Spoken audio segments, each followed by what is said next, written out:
Recording studio Jehanabad.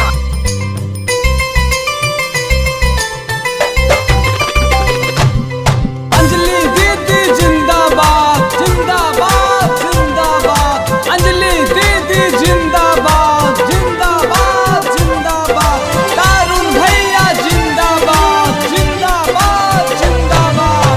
आबा की चुनाव के बाहर हा कई हवा के हूँ झांसा में न आई हा गे बहिनी।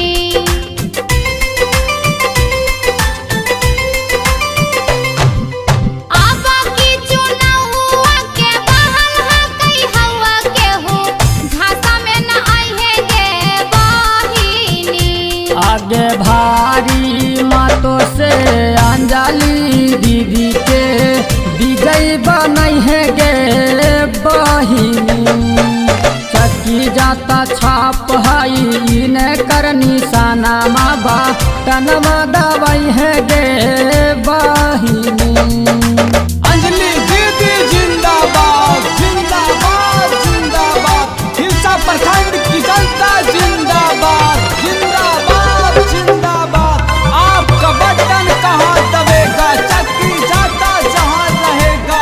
आपका बटन कहाँ दबेगा, चक्की जाता जहाँ रहेगा। 2 साल बीतलौ 3 साल बीतलौ 5 साल बीतलौ गे बहिनी।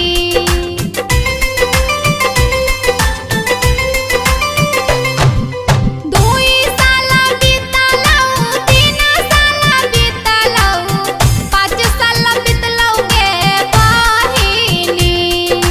हिले सा प्रखंडावा से अंजलि दीदी के जिला परिषद बनई है गे बहिनी। चक्की जाता छाप हई क्रमांक संख्या 1 पारा बटन दवाई है गे बहिनी।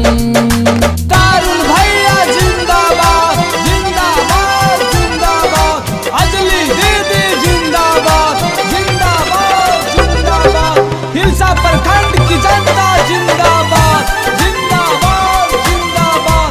आपका बटन कहाँ दबेगा, चक्की जाता जहाँ रहेगा। गाली नाली पीसीसी ढलाइया कराई थुन कोलानिया देवाई थुन गे बहिनी।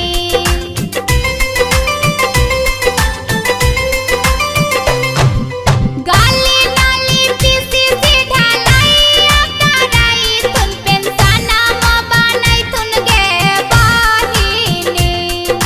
सच्चाई न सनमा गरीबन के सनमा ध्यानमा देथुन गे बहिनी।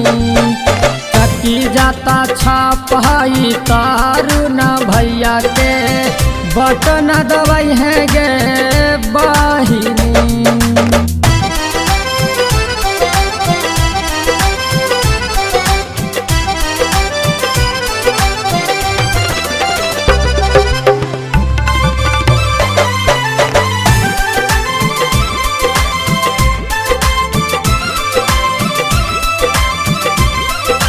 कारा विश्वास भौजी कारा थुन विकासवा गाइए के काहे सोनम गानामा।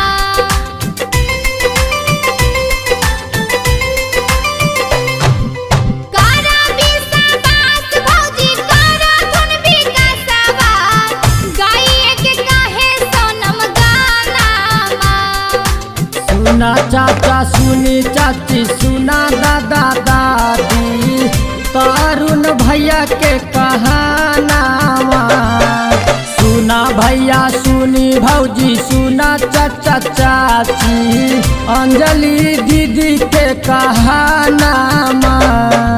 आबा की चुनाव के बाहर हा कई हवा के हूँ झांसा में न आई है गे बहिनी।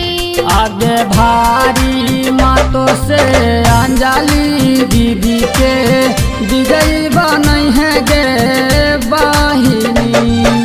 चक्की जाता छाप हई इने कर निशाना माबा